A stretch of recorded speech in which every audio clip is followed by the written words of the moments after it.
narasi sekali lagi adalah sistem yang terbentuknya dari atau bersumbernya dari teks. Nah, teks ini sebetulnya adalah tulisan atau karya sastra. Nah, ketika karya sastra diterjemahkan ke dalam karya rupa, ini juga menjadi persoalan yang sangat penting di dalam konteks alih kreasi.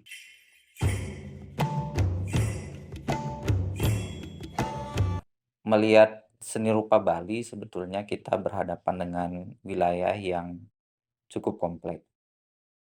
Selama ini banyak yang telah mengungkap, tetapi juga masih banyak hal-hal yang perlu diperiksa kembali untuk kita memahami bagaimana sih sesungguhnya seni rupa Bali berkembang atau bagaimana kreativitas itu dikembangkan oleh seniman Bali.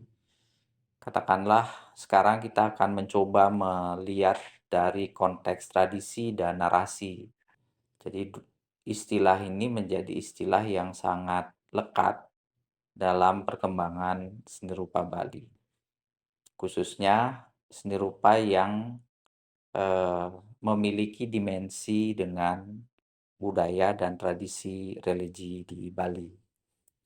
Nah, istilah tradisi sebetulnya juga istilah yang tidak lepas dari kanon eh, ilmiah, di mana dia ditempatkan sebagai sebuah eh, positioning di mana paradigma modern itu ditetapkan. Nah, penyematan tradisi tidak bisa dilepaskan juga dalam konteks bagaimana istilah modern ditempatkan dalam konteks untuk mewakili perkembangan yang bersifat linier dan penuh dengan inovasi, eh, kreativitas yang lebih mengkhusus pada individuasi. Sementara tradisi eh, ditempatkan sebagai lawannya, di mana dia identik dengan sesuatu yang berulang, sesuatu yang memiliki ciri, sesuatu yang memiliki dasar kolektif di dalam ranah kebudayaan. Nah, di dalam kaitan dengan tradisi di Bali, khususnya dalam seni lukis, kita melihat persoalan tersebut memberikan atau berada di dalam ruang yang saling silang menyilang. Katakanlah misalnya di dalam tradisi kamasan. Nah, tradisi kamasan ini memiliki sistem kreasi yang cukup spesifik, di mana kalau kita melihat sumber rujukan atas rupa itu adalah sistem narasi. Sistem narasinya sendiri dibangun dari karya sastra atau diadopsi dari karya sastra Itihasa.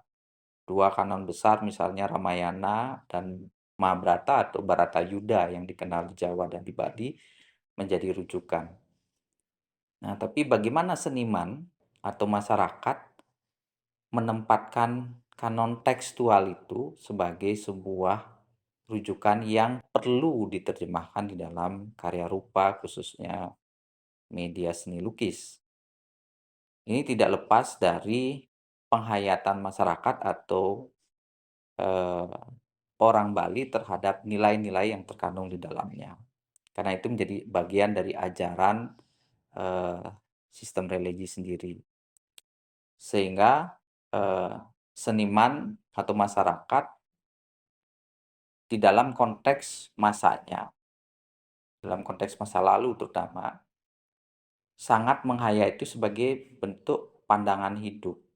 Nah, pandangan hidup ini kemudian menjadi spirit dan motivasi untuk digerakkan menjadi berbagai bentuk ekspresi rupa.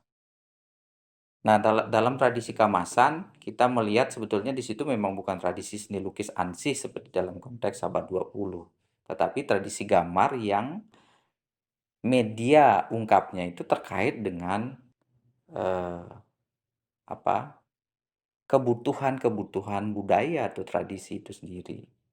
Sehingga media seni lukis itu sebetulnya bukan kanvas yang di dalam pemahaman seni rupa sekarang, tetapi kain yang memang dibuat khusus, tetapi kain itu juga memiliki fungsi gitu, memiliki fungsi dan kegunaan. Misalnya untuk eider, untuk langse, untuk kedape, atau untuk, eee, kebutuhan-kebutuhan ritual di pura khususnya ataupun di rumah.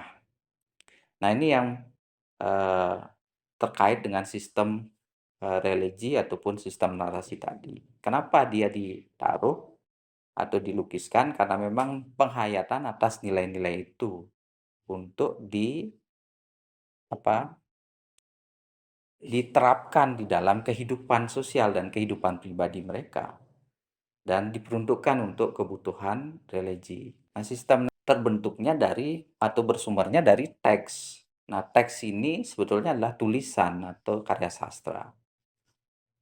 Nah, ketika karya sastra diterjemahkan ke dalam karya rupa, ini juga menjadi persoalan yang sangat penting di dalam konteks alih kreasi. Karena pertanyaannya nanti adalah bagaimana seniman menyerap teks itu? Apakah ansih dengan semuanya membaca, ataukah ada tradisi lain gitu ya? Tentu ini persoalan yang tidak mudah untuk dipahami oleh masyarakat umum, karena tradisi membaca juga dalam teks bahasa sumbernya, bahasa Kawi atau Jawa kuno ataupun bahasa Bali, itu juga, eee, tidak semua masyarakat umum dapat membaca. Tetapi Bali punya kanon untuk, agar semua lapisan masyarakat bisa memahami, yaitu mulai tradisi wayang misalnya, pertunjukan wayang di mana, eee, lak teks itu dilakonkan menjadi wayang. Yang kedua adalah tradisi Momobasan. Di mana, di dalam setiap upacara keagamaan terkait dewayatnya, manusiaatnya, budayatnya, dan sebagainya, yang diadakan di dalam lingkup sosial masyarakat, ada, tradisi untuk melakukan atau membaca kidung ya, berupa kidung. Teks-teks itu juga tidak, hanya menjadi sebuah buku seperti itu atau kitab, tetapi diterjemahkan menjadi kidung misalnya, dan dari situlah kanon-kanon masyarakat umum memahami dan menjadi pemahaman bersama. Nah, dari situlah seniman juga mendapatkan kanon pengetahuan atas teks. Nah, ketika mereka terinspirasi atas nilai-nilai yang terkandung di dalam ajaran sastra tersebut, kemudian muncul keinginan untuk menerjemahkan menjadi komposisi rupa di dalam tradisi lukis atau tradisi gambar di kemasan misalnya. Nah, ini juga persoalan alih kreasi yang harusnya menjadi perhatian penting sehingga, kita tidak melihat tradisi wayang kamasan misalnya sebagai sesuatu yang, "Oh ya, hanya mengulang."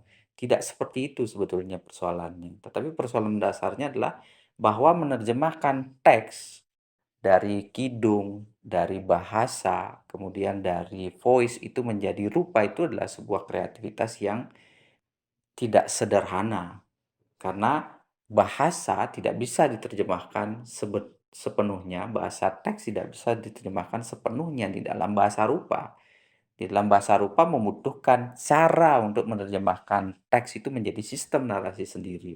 Nah, itulah terobosan yang sebetulnya berada di dalam, seni lukis keramasan. Dibutuhkan cara, dibutuhkan bahasa baru untuk menerjemahkan bahasa teks. Nah, Kamasan dan seniman-seniman pendahulu yang sebagian besar misalnya anonim, dengan pengabdian luar biasa menerjemahkan itu. Bagaimana ikon, simbol, dan juga bahkan ada indeks di situ dihadirkan sebagai bagian dari sistem bahasa rupa. Misalnya untuk menghadirkan suasana, seniman Kamasan tidak langsung menghadirkan suasana itu dengan simbol, tetapi dengan indeks. Bahwa ada ikon matahari misalnya sebagai simbol suasana siang. Kemudian ada ikon awan itu menunjukkan mendung dan sebagainya.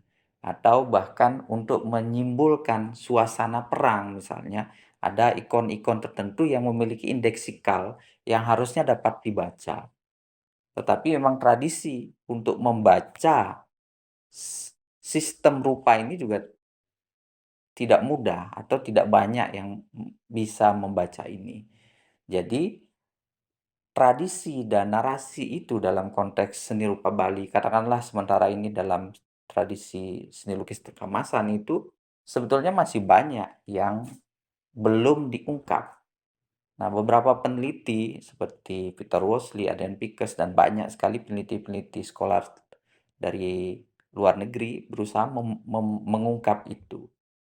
Tetapi sayangnya ini tidak dibarengi dengan upaya peneliti-peneliti lokal atau belum adanya untuk peneliti-peneliti akademisi lokal untuk mengungkap sistem narasi ini.